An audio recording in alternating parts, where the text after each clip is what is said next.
Assalamualaikum warahmatullahi wabarakatuh. Apa kabar anak-anak semuanya di rumah? Semoga kalian baik-baik saja ya.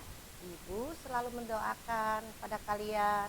Semoga sehat selalu, ada dalam lindungan Allah Subhanahu wa Ta'ala. Amin, amin ya robbal alamin. Nah anak-anak, selamat berjumpa kembali dengan PJJ atau pembelajaran jarak jauh dengan sekilo, yaitu sekolah kita online. Baiklah, Ibu memperkenalkan diri. Nama Ibu yaitu Ibu Ui Susianti, SPD yang bertugas di SDN Negeri Cangpol 2. Baiklah anak-anak, kita lanjut berikutnya, yaitu Ibu Guru akan memberikan suatu pelajaran pada kalian, yaitu tema 5, subtema 1, perjuangan para pahlawan, pembelajaran 1 sampai dengan 6. Nah anak-anak, baiklah, sebelum kita memulai belajar, kita perlu belajar atau membaca doa sebelum kita belajar. Yuk kita simak videonya, doa sebelum belajar. Bismillahirrahmanirrahim. Rabbi zidni ilma warzuqni fahma. Artinya, ya Allah, tambahkanlah ilmu pengetahuanku dan berilah aku kepahaman. Amin. Nah anak-anak ya, setelah itu marilah kita siapkan ya anak-anak ya, di rumah jangan lupa alat-alat tulisnya seperti buku, pensil, bolpen, penghapus dan lain-lain. Siapkan ya anak-anak ya. Nah anak-anak, tujuan pembelajaran hari ini: 1. Menerima makna hubungan lambang-lambang pada Garuda Pancasila sebagai anugerah Tuhan Yang Maha Esa.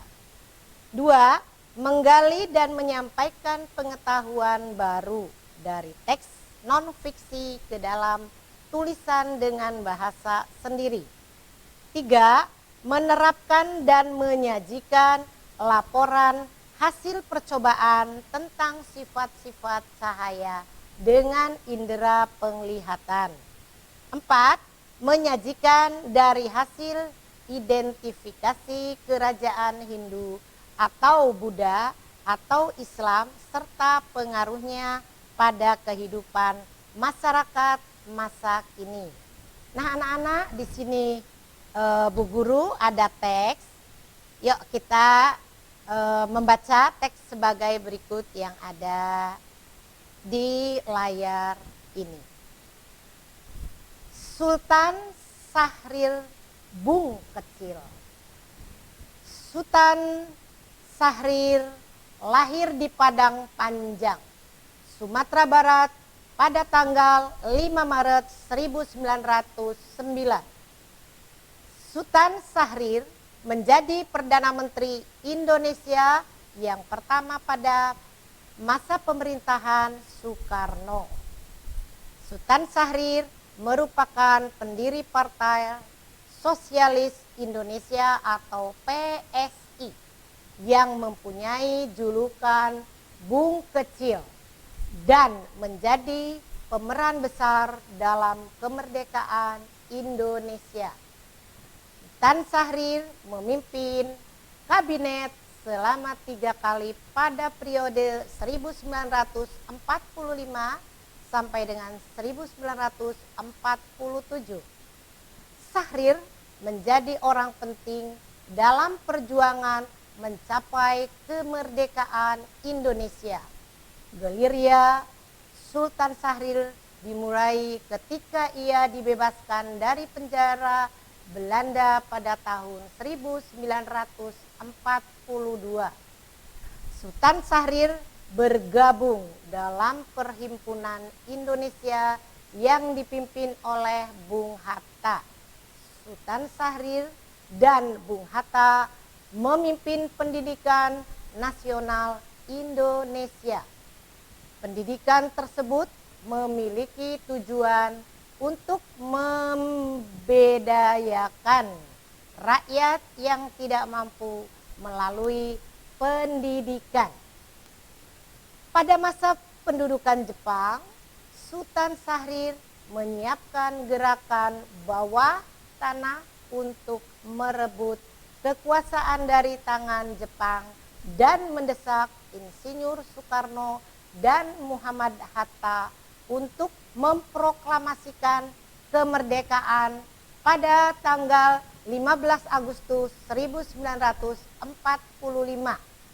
yang akhirnya diproklamasikan pada tanggal 17 Agustus 1945.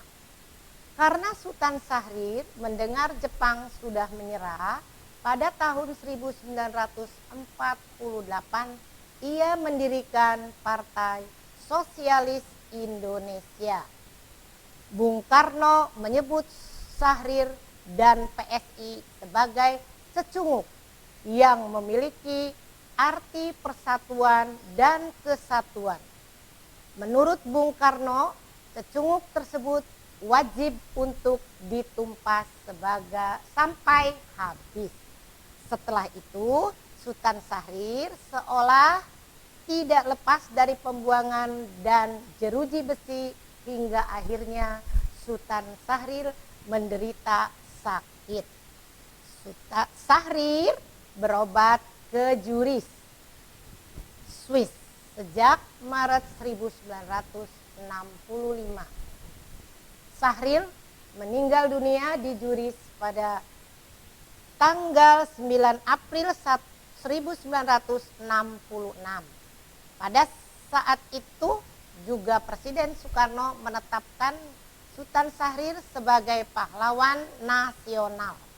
Sultan Syahrir dimakamkan di Taman Makam Pahlawan Kalibata dan waktu itu pemerintah menyerukan agar rakyat mengibarkan bendera setengah tiang selama 3 hari sebagai tanda penghormatan dan juga hari berkabung nasional. Nah, anak-anak, di sini ada sifat-sifat cahaya. 1, merambat lurus. 2, menembus benda bening. 3, dapat dipantulkan. Dan 4, dapat dibiaskan. 5, dapat diuraikan. Nah, anak-anak kalian di rumah dapat dicoba ya, dipraktekkan dengan menggunakan senter. Nah, di sini anak-anak ada susunan atau 7 prasasti peninggalan Raja Purnawarman, yaitu Prasasti Ciaten, Prasasti Kebon Kopi, Prasasti Tugu, Prasasti Jambu, Prasasti Muara Ciaten, Prasasti Cidanghyang, dan Prasasti Pasir Awi. Nah, anak-anak, kita lihat ya anak-anak ya, apa sih makna sila keempat ya?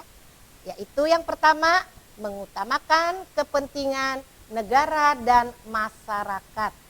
2, tidak memaksakan kehendak kepada orang lain. 3, mengutamakan musyawarah dalam mengambil keputusan bersama. 4, bermusyawarah sampai mencapai kata mufakat, diliputi dengan semangat kekeluargaan. Nah, itu lambangnya anak-anak ya. Nah, itu lambangnya kepala banteng dari makna sila keempat.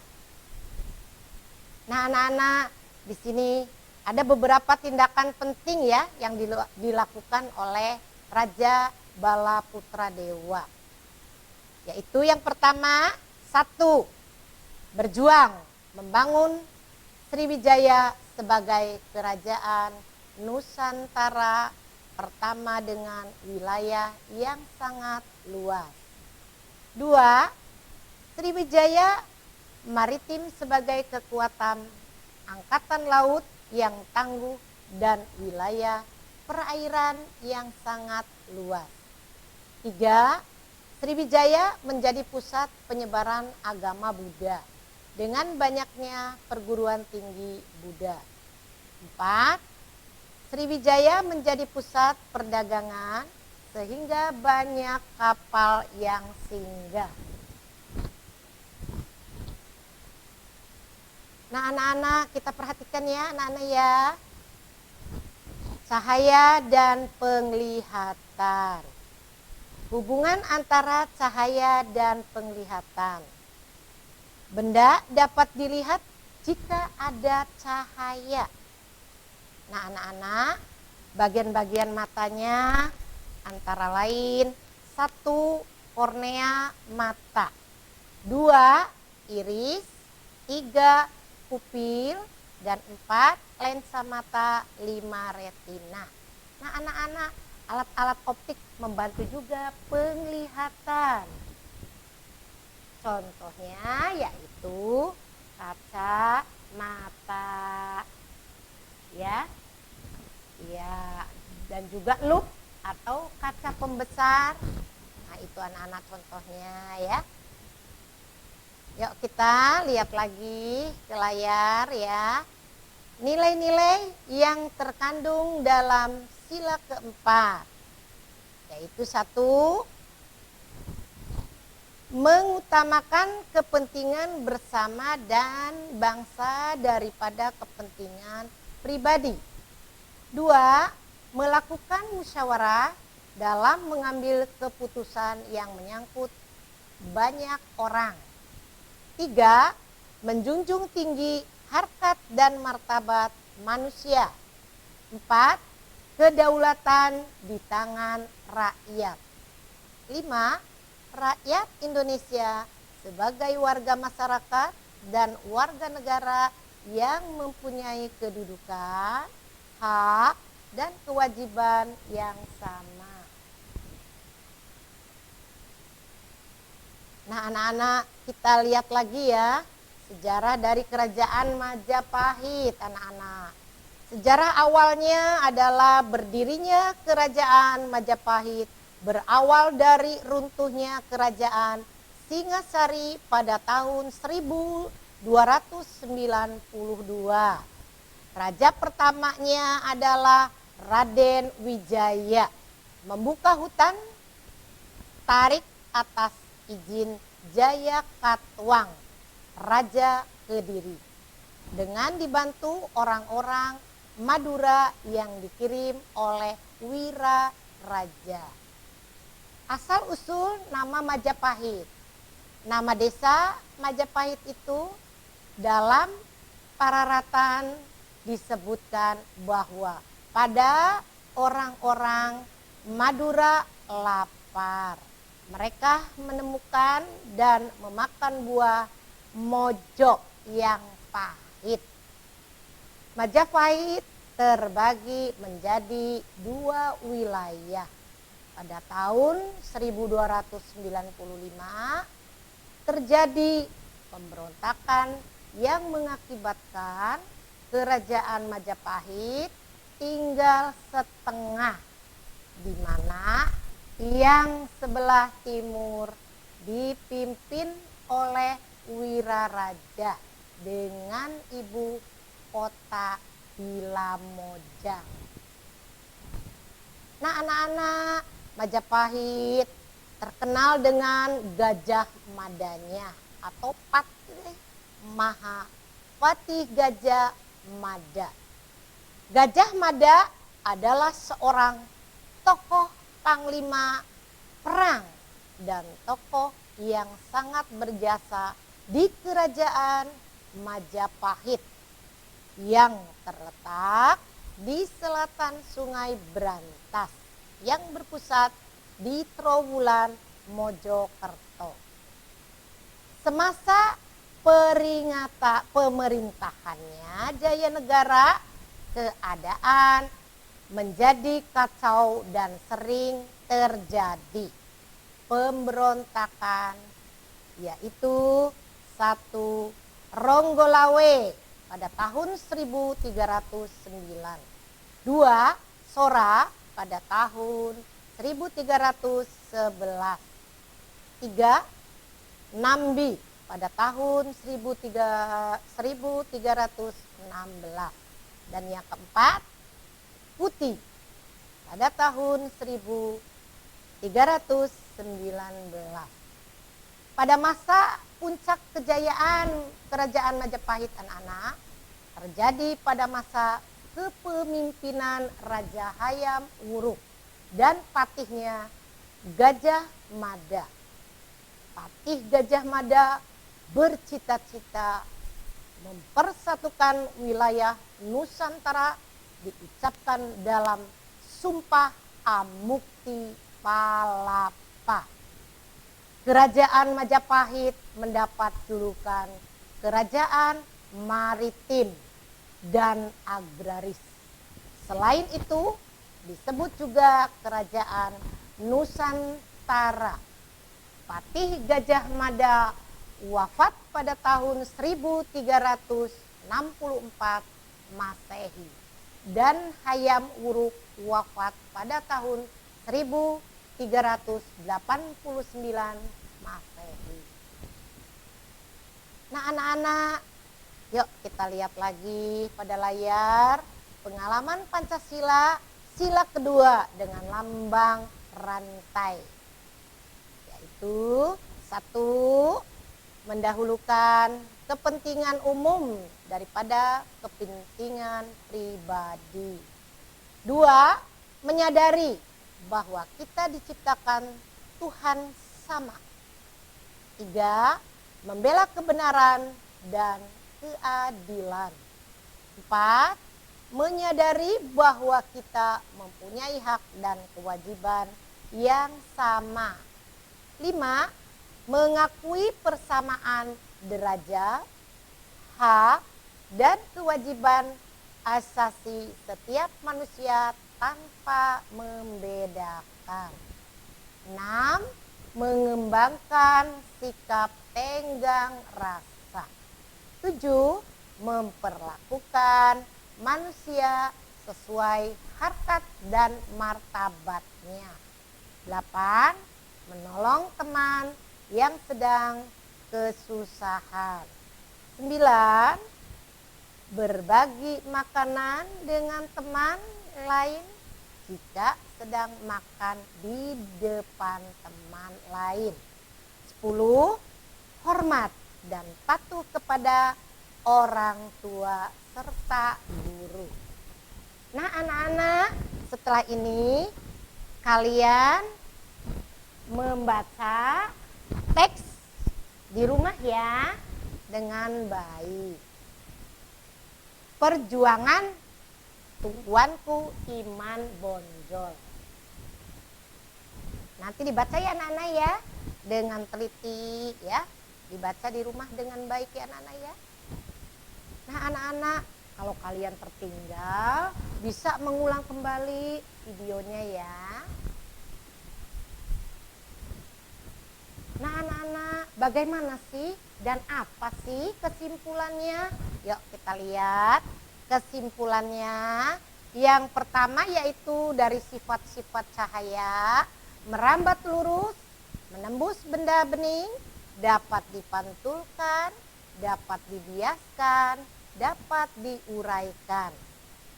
Yang kedua, prasasti peninggalan Raja Purnawarman, yaitu prasasti Ciaten, prasasti Kebon Kopi, prasasti Tugu, prasasti Jambu, prasasti Muara Ciaten, prasasti Cidang Hiang, prasasti Pasir Awi. Yang ketiga, makna sila keempat Pancasila mengutamakan kepentingan negara dan masyarakat, tidak memaksakan kehendak kepada orang lain, mengutamakan musyawarah dalam mengambil keputusan bersama, bermusyawarah sampai mencapai kata mufakat diliputi dengan semangat kekeluargaan. Yang keempat, pengalaman Pancasila sila kedua mendahulukan kepentingan umum daripada kepentingan pribadi. Menyadari bahwa kita diciptakan Tuhan sama. Membela kebenaran dan keadilan. Menyadari bahwa kita mempunyai hak dan kewajiban yang sama. Hormat dan patuh kepada orang tua serta guru. Nah anak-anak, tadi kalian sudah menyimak segala-galanya ya dari video yang Ibu berikan. Dan pembelajaran hari ini semoga bermanfaat pada kalian. Sampai jumpa kembali. Wassalamualaikum warahmatullahi wabarakatuh. Dadah, sampai jumpa anak-anak.